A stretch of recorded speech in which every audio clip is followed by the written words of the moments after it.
Alagang Amoso, Associated Marine Officers and Seamen's Union of the Philippines. Ang programang para sa mga Filipino seafarers at kanilang pamilya. Maghahatid ng impormasyon, magbibigay ng inspirasyon, at tatalakay sa kanilang mga sitwasyon, kalagayan at iba pang mga pangangailangan. Alagang Amoso. Kasama si Camille Simbulan dito sa Radyo Pilipinas World Service at Radyo Pilipinas Radyo Publiko. Magandang araw po and welcome po muli sa Alagang Amoso, ang serbisyo publiko sa radyong hatid ng Associated Marine Officers and Seamen's Union of the Philippines o AMOSUP at ng Radyo Pilipinas World Service. Sa programang ito ay pinag-uusapan po natin ang iba't ibang mga programs and welfare services ng AMOSUP para sa mga miyembro at dependents ng ating union. Tinatalakay din po natin ang mga napapanahong issue tungkol sa mga karapatan at kapakanan ng mga magigiting nating Filipino seafarers or based overseas Filipino workers. Ang Alagang Amoso ay napapakinggan sa mga shortwave frequencies na 9.920 MHz, 12.120 MHz at 15.190 MHz. Sumasahim papawid din po ang ating programa sa flagship station na Radyo Pilipinas Radyo Publiko 738 kHz tuwing linggo alas 7 hanggang alas 7:30 ng gabi. Syempre, special shoutout po sa mga miyembro ng AMOSUP at sa lahat ng mga Pilipinong mandaragat sa iba't ibang panig ng mundo na nakatutok po sa atin. Alagang Amoso dito sa Radyo Pilipinas World Service at Radyo Pilipinas Radyo Publiko. Naririto na naman po tayo muli sa isa na namang makabuluhang episode ng Alagang Amoso. Ngayong araw, hatid naman po namin sa inyo ang episode na Keeping Love Strong at Sea, Secrets of Strong Marriages. Ayan, para sa mga nakikinig na seafarers and seafarer wives or spouses. Kaya makakasama natin ngayon ay ang isang eksperto sa family and relationships. Siya po ay isang licensed psychologist and a certified clinical psychologist by the Psychological Association of the Philippines. She has been working with children and families for more than 30 years. Wow, that's a long time. Ang dami po experience ng ating guest. Nakaka-excite naman ang i-share niyang wisdom sa atin ngayong araw. At syempre, isa rin po siyang matagal na nating katuwang sa AMOSUP sa mga talakayan at programa para sa kapakanan ng ating mga Pilipinong mandaragat at kanilang mga pamilya sa ilalim ng Alagang AMOSUP. Pamilyang Marino Project. Ayan, nakaikot na rin po sila sa mga provincial branches natin a few years ago. And ngayon, regularly, every other Monday, ay meron po silang sessions ng kanyang team sa Siemens Hospital. Ayan. Kaya napakaswerte po nang nakakapakinig sa mga talks ng team nila, ng ating guest ngayong araw, ni Ma'am Eileen. Kasi pwedeng mag-Q&A after. So kung may personal concerns sila, na ilalapit nila sa mga experts natin sa team nila, Miss Eileen. Ayan. So let us all welcome, syempre ni-reveal ko agad yung name. Si Miss Beatrix Eileen L. Season, Registered Psychologist, CSCLP. Haba ng, ni Ma'am, ang daming mga accreditation ni Ma'am. Ma'am, welcome po to Alagang Amoso. Thank you for joining us today. Salamat, Camille. Magandang hapon sa lahat. Ayan, Ma'am. Diretso na po tayo sa topic natin, no? Ma'am Eileen, ano po ba ang mahalagang role ng mag-asawa sa pagbuo ng matibay na pundasyon ng pamilya, lalo na po sa OFW at seafarer families? Nako, yun ang pinakamahalaga sa pamilya, no? Yung mag-asawa. Kasi sila yung arkitekto ng pamilya. Sila yung gumagawa ng pundasyon, no? So kung hindi okay ang buhay mag-asawa, magkakaroon din yun ng epekto sa kanilang mga anak. So importante talaga na yung mag-asawa ay solid. Solid talaga ang relasyon nila. Gusto ko yung word na yun. Solid yung marriage. Yes. Kasi ma'am, di ba parang nararamdaman din yun ng anak nila eh. Yes. Di ba? Yes. Whether loud yung misunderstanding or tahimik lang, ramdam yun ng mga anak. Totoo. Diba, ma'am? Yes. Kasi ang pamilya ay ang pinakamaliit na sistema. no? So pag may sistema kang ganon, kung ano yung nangyayari lalo na doon sa mag-asawa, lahat ng tao sa pamilya ay naaapekto. So sabi mo nga, no, kahit hindi na sasabi o hindi nakikita, nararamdaman yun palagi ng mga anak. No? And kasama po dun yung long distance, ma'am, no? Totoo. Ano po, gaya ng mga sitwasyon po ng seafarers natin. At ang ibang OFWs din po, land-based and sea-based. Ma'am, ano po, sa tagal po na experience nyo, ma'am, helping families, couples to navigate through their relationships, ano po yung mga common problems, mga pagsubok po ng mga married couples, especially mga OFWs po natin? Well, alam mo, ang buhay mag-asawa ay challenging na. 'Di ba? As is. Pero the fact na magkahiwalay, mas challenging pa 'yon, no? Kasi kailangan na paano maging solid 'yon, paano ma-sustain yung relationship na magkalayo, very challenging 'yon. Kasi ang karanasan ng mag-asawa ng pareho ay nag-iiba. 'Di ba? Nagiging iba yung karanasan nung naiiwan dito, iba rin yung karanasan nung nandoon, no, na lumalayag. So paano mo siya i-connect pa rin, no? Paano pa rin magkakaroon ng connection? Very challenging talaga 'yun. I-factor in mo pa yung magkaiba ng time zone, Yes, magkaiba ng upbringing, magkaiba ng kumbaga pananaw sa mga bagay. Yes, So yes. it really takes, kaya nga sabi ko, bilib ako sa mga OFW couples na talagang ang tagal na successfully na-raise nila yung mga anak nila, because it really takes not just love, True. but hard True. work Talagang hard work, totoo. to make the relationship, Yes. the marriage work. Yes. At kailangan hard work on both sides. Yes. No? Teamwork talaga. Hindi pwedeng isa lang. Kailangan talaga pareho sila. Kasi nakikita rin yun ng mga anak. At may epekto yun sa anak. Pag nakikita ang hindi parehong nakatuon sa pamilya. Nakikita yun. Ma'am, base po sa mga experience nyo, kaya po nung kapag nasa Alagang Amos of Talk series kayo Yes, sa amin, yes. ano po yung mga dinudulog sa inyo karaniwan? Nako, napaka-challenging, no? May mga nakakausap akong seafarers, yung mga katatapos lang mag-retire. Tapos pag-uwi, nakikita yung realidad nung pamilya na hindi nakilala yung asawa. May recent na nag-share, no, siguro mga 3 sessions ago ko. Pag-uwi niya, pakiramdam niya, parang border na lang siya sa bahay niya. Na hindi na nalulungkot siya, na feeling niya mag-isa siya, na hindi na niya kilala yung asawa niya. Yung pamilya niya. Yung asawa niya na parang iba na yung gusto, hindi na sila nag-uusap. So yun yung malungkot kasi nag-retire na siya, na sana ito na yung second life na niya na mag-i-enjoy siya. Nagbabanding sila. Sana, pero yun ang nangyari, no? So madalas ganun yung naririnig ko actually. Talaga po. Oo. Yung pag-retire, yung parang expecting sila na Parang ganun. spending more time with family, pero yung expectation nila hindi na meet nung reality. Parang nag-grow apart na sila. Yes, na-outgrow. Kasi yun yung kailangan talagang pagtuunan ng pansin, paano hindi mag-grow apart. No? Kasi may stages talaga ang marriage Parang stages ng tao, may stages din ang marriage, no? Sa umpisa, parang honeymoon stage. Yes. Ayaw niyong maghiwalay kayo, no? Pero pag dumating yung anak, nag-iiba yung focus, nag-iiba yung priority, kailangan magtrabaho. Tapos ang daming nangyayari na minsan talagang grow apart pa ganun. Kaya importante, paano meron connection pa rin parati. At yun, talagang may commitment ka dapat. So, hindi lang talaga dahil nararamdaman mo na in love ka, pero yung commitment talaga na both you have to make it, na gusto mo talagang maayos ang buhay mag-asawa. In the good ways and in the good days and the bad. Yes, Di ba totoo po? yun. Lalo na sa bad. Paano kaya, paano humahantong sa ganun? Kasi like ngayon, kaya ng mga previous mga episodes namin similar sa topic natin, nandiyan naman ang communication lines. How does it start? Ano kaya yun, mga resentment na nabibuild up, expectations that are not met? Ano po yung mga nagiging recipe sa ganyang challenges?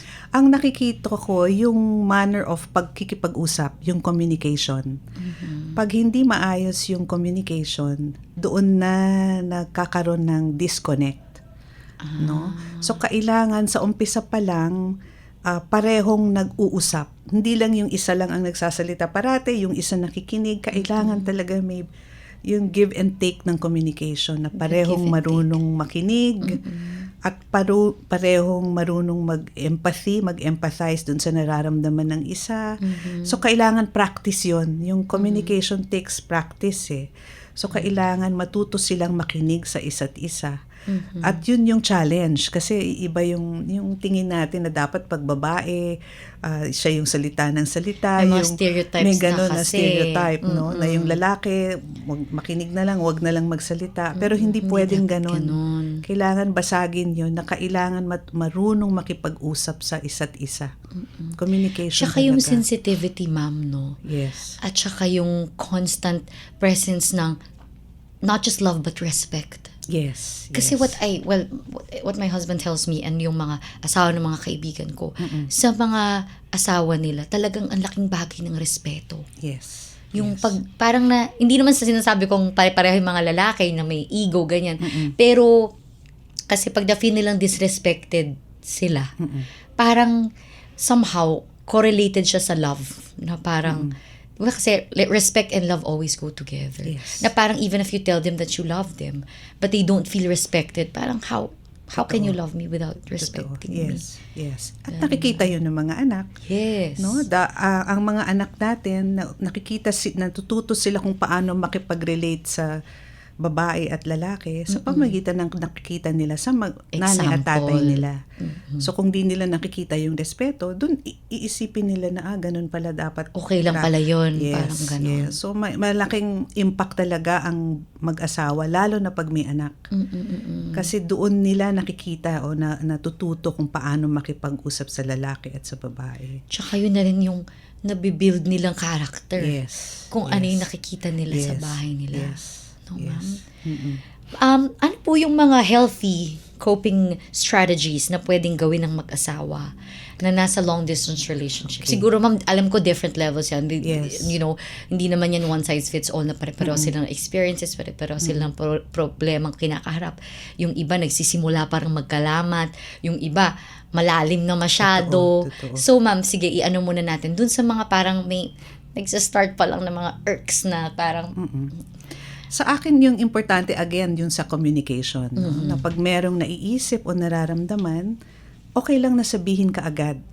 Kasi parang ang nangyayari minsan naiipon, tapos sasabog na lang, parang lumaki na yung problema.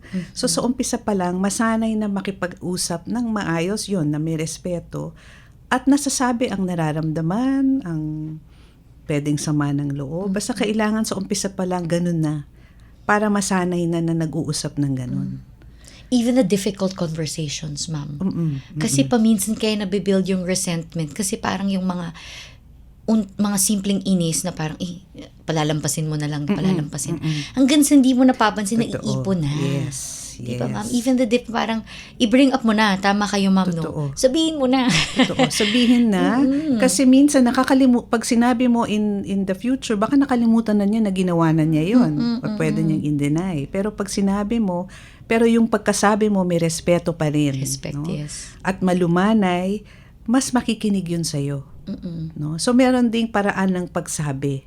Hindi yung parang sinisisi mo siya dahil sa nangyari, pero sinasabi mo sa kanya yung nararamdaman mo, yung naging epekto sa'yo nung nangyari na baka hindi niya alam, nasaktan ka niya. Yes. So pero yung pagsabi, kung paano magsabi, importante din. Tsaka giving the spouse the opportunity to change the behavior or, to make it up to make amends. Yes. Kasi pag kinip mo lang, parang di mo na siya binigyan ng pagkakataon na ituwid or na malaman na mali pala. Kasi yun nga yung awareness na, na-hurt pala kita pag ginawa ko kasi hindi yun. niya pala alam. Opo.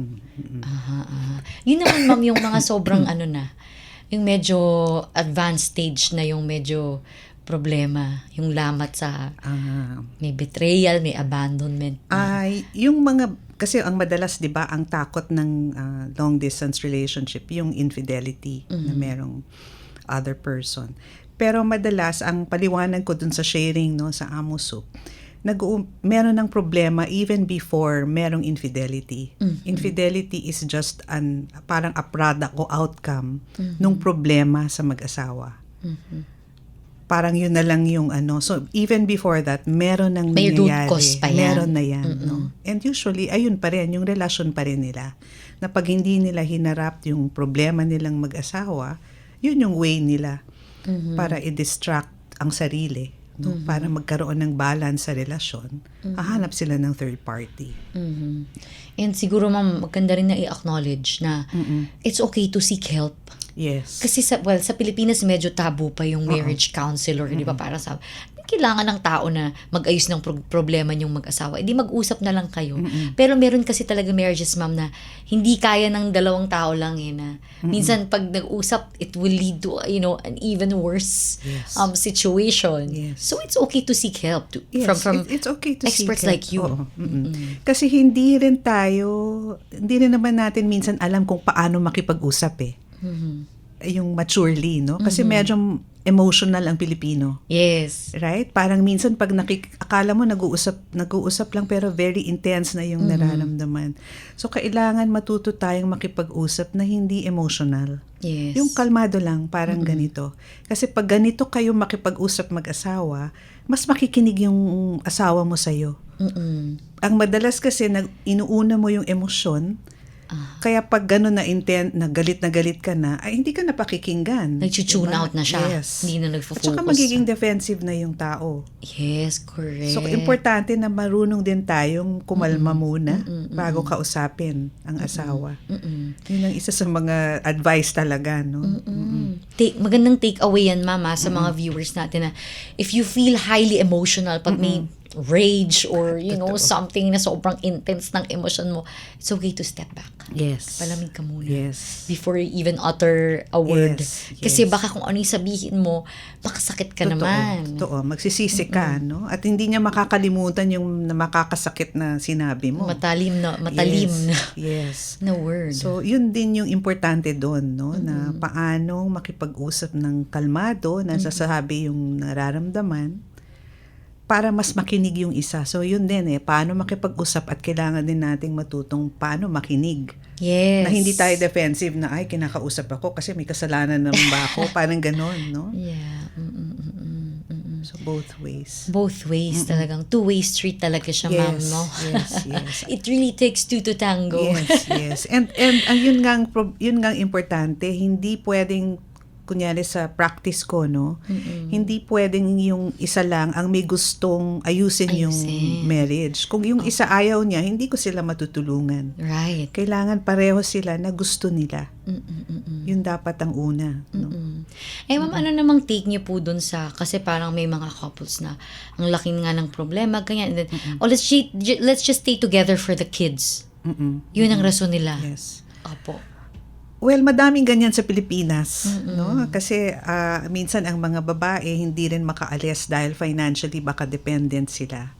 Pero ang nangyayari kasi, yung mga bata, may epekto talaga yun sa kanila, no? Pinopoproblemahin nila yung problema ng mag-asawa. Mas magiging yun sa kanila, ang nasa isip nila. Kaya hindi sila minsan nakaka-focus sa pag-aaral nila. No? Nagmamanifest yun. No? Kaya pag merong mga batang nire-refer sa akin na kailangan ng therapy, kasi sa kanila, play therapy, expressive arts therapy.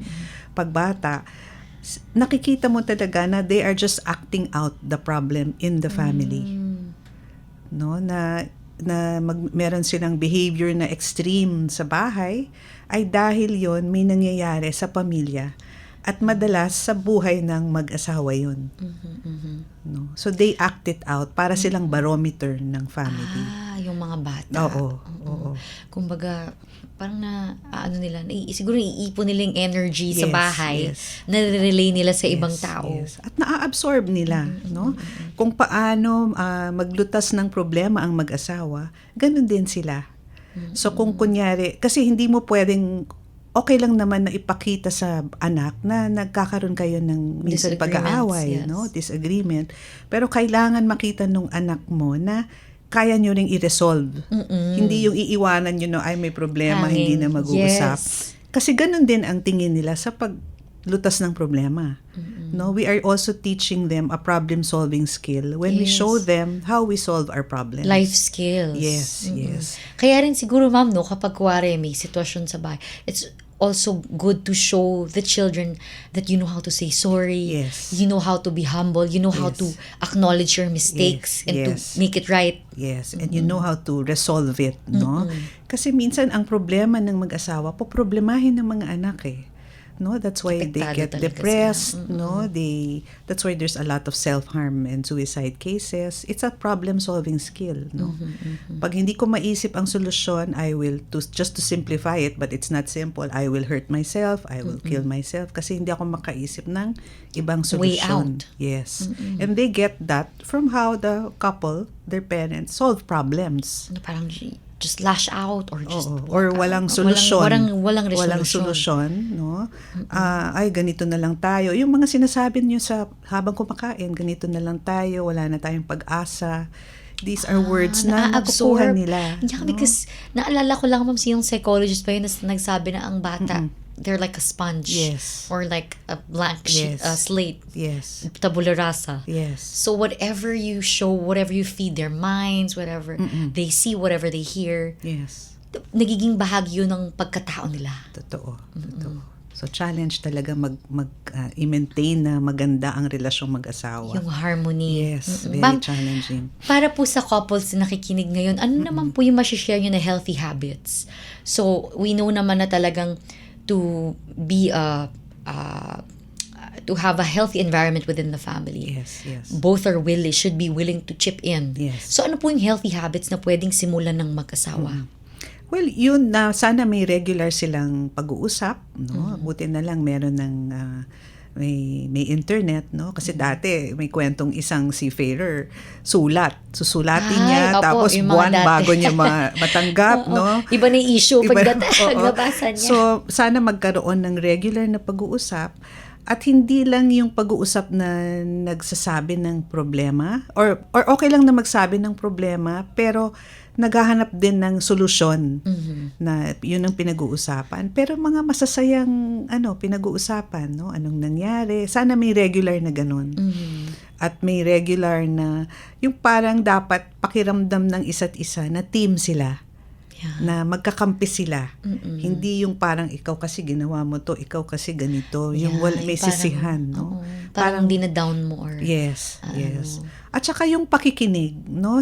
Wag isipin kasi madalas ang seafarer, iniisip nila na pag nagkakwento yung babae, iniisip nila na kailangan mag-isip sila ng solusyon. Minsan ang babae, gusto lang na may nakikinig sa kanya. nailabas yung Nailabas lang, no? sentimiento. Oo. So makinig lang, no? Hindi kailangan isipin na, ay, ako ba gagawa ng solusyon dito? Makinig lang. Kasi yun sa babae, nakakatulong na merong nakikinig.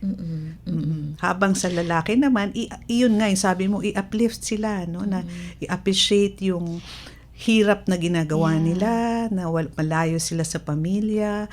So, i-appreciate yon. Kasi, pag naramdaman yon, mas makikinig eh. Mas maganda yung pakikinig at pakikipag-usap pag ganun. Maganda po talaga yung effect ng appreciation sa Yes. asawa. Yes. Kasi parang nakakapawi ng Yes. ng pagod, ng hindi po ba?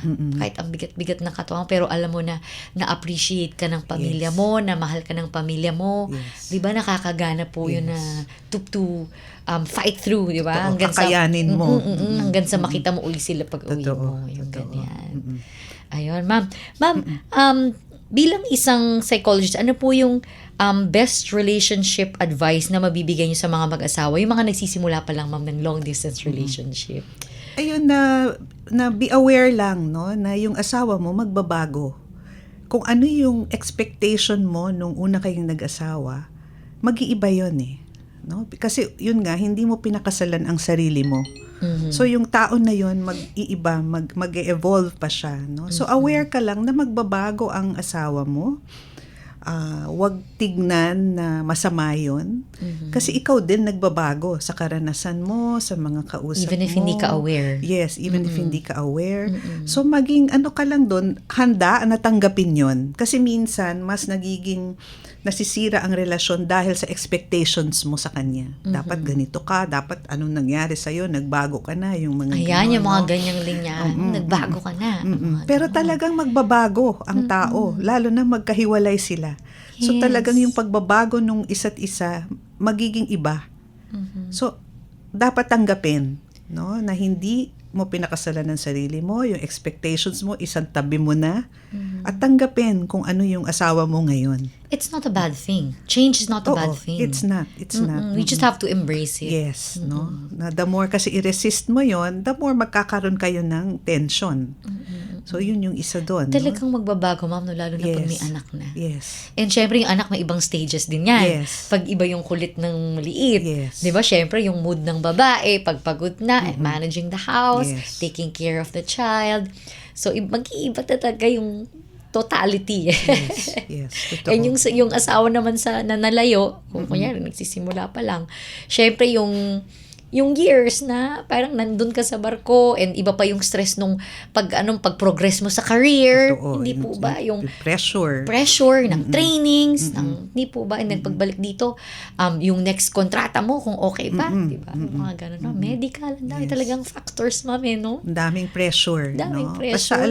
Basta nararamdaman mo lang, no, na yung asawa mo ay kasama mo dun sa pressure. Yung, malaking bagay yun. Yeah, just knowing that you have someone that, nandyan para sa'yo, yung Yes. constant mo, Yes. ma'am, no? Yes. Someone that you call home. Yes. Ayan, Yes. sinasabi nila. So, yun, para sa mga bagong couples dyan na, OFW, just hang on tight ngayon nga. Totoo. And totoo. don't be afraid of changes. Yes, yes. Not all changes are bad. Yes. At tanggapin natin na may stress talaga. Hindi mawawala 'yon. So kailangan bawat mag-asawa alam din kung paano i-handle yung stress. Na hindi lang binabaling sa asawa yung stress. Yes. Kailangan may iba pang paraan na lalabas nila yung stress. De-stressing. Para hindi mabigat, no, yung Opo. pakikipag-usap parati. Like for example, exercise, di kaya Yes. nung previous na episodes namin dito, yung tungkol sa physical health naman po. Exercise, Importante building yun. mga micro habits. Totoo. Na that would, uplift you, yung Yes. wellness mo, especially yung mental health, ma'am, no? Totoo. Sa atin, hindi pa, nung pandemic lang yan medyo na-highlight, pero mahalaga po talaga ang mental health. Mahalaga. Mm-mm. Ngayon din, no? Opo, Because of ngayon, yes. dahil sa crisis, no? So mahalaga. And both talaga. sides po, no? Lagi nating sinasabi talagang yung mental health ng seafarers natin sa barko, talagang main concern natin yan, na gusto natin lagi may available na hotline for them, Yes. kung kailangan nila ng help. Pero syempre, yung asawa na nasa lupa, kailangan din ng mental Kailangan din, wellness, yes. ng peace of mind, ng overall wellness. No, Yes. ma'am? Tsaka iba rin kasi yung pagpapalaki na ikaw lang, no? Yes, Na physically, oo. Ayan, ma'am. As we go through the towards the end of the show, ma'am, ano na lang po yung message nyo sa mga listeners natin sa Alagang Amos, na seafarer families natin? Oo nga. Ano pa ba ang hindi ko nasabi? No? Ang importante lang yon na yung sabi natin, natanggapin yung pagbabago. No? Kasi nga yung love na yon, no, may mga nagtatanong kasi is feeling siya eh. Pero kailangan kailangan mas more than a feeling, kailangan yung commitment nandoon. I love Na that. minsan hindi mo mararamdaman na in love ka, pero alam mong mahal mo tong tao, you are committed to it. At pag ganun pareho ang pag-iisip nyo, kahit anong problema malalampasan ninyo. No? Na dapat nandoon yung commitment, at yung commitment na matuto talagang makipag-usap. Challenge yun sa ating mga Pilipino. Paano maging honest, paano sabihin ang nararamdaman na may respeto, na hindi emotional. So, kailangan matuto pa rin doon. Constant practice pala, ma'am, no? Ang communication. Yes, constant practice Yes, talaga. constant practice. And Oo. talagang never stop communicating with your spouse. Yes, totoo Even the yan. difficult Especially also. questions, the difficult conversations. No? It's, sabi nga nila, ma'am, no, yung pressure, it's also something that will help you grow as a couple. Yes. Yung the hard times. The hard times, It's what's yes. going to make you Yes. stronger. That's true.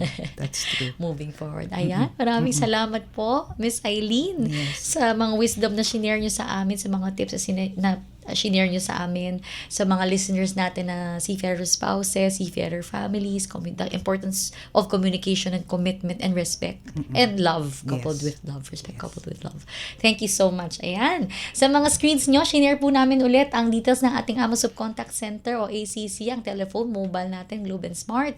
Paalala lamang po, sa calls lamang po, pwede yung mga numero na yan.